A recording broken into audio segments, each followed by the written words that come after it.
Just in the first 5 months of this year, 2025, it was already close to $80 billion.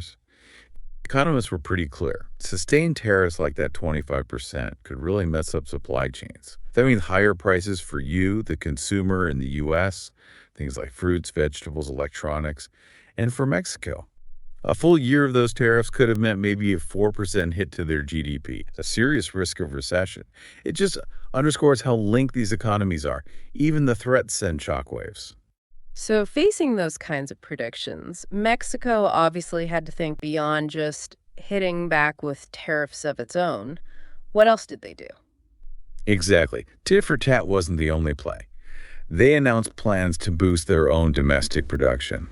Things like corn, beans, rice, fuel, refined oil. The idea was to become less dependent on U.S. imports for essentials. We also saw shifts in public opinion down there, more negative views of Trump, while President Sheinbaum's own approval ratings actually went up. Yeah. And there was another really key piece, resolving that ongoing water dispute. Ah, the water debt. Right. Mexico agreed to transfer water reserves to the U.S., basically to avoid more tariffs. Hmm. It was a significant concession, not purely economic, showing the kind of pressure they were under.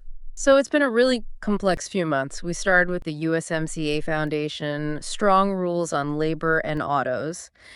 Then these major tariff threats in 2025, followed by this de-escalation driven by, well, direct talks and these proactive steps from Mexico.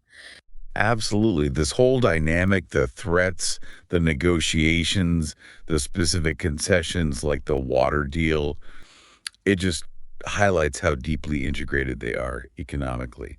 And, it shows both sides seem willing, maybe needing, to find common ground despite all the political heat. It definitely wasn't your standard straightforward trade war brewing, was it? No, definitely not. Which leaves us with maybe a provocative thought to end on.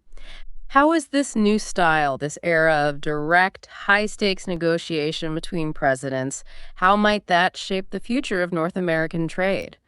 Especially with that USMCA review coming up in 2026, something to think about.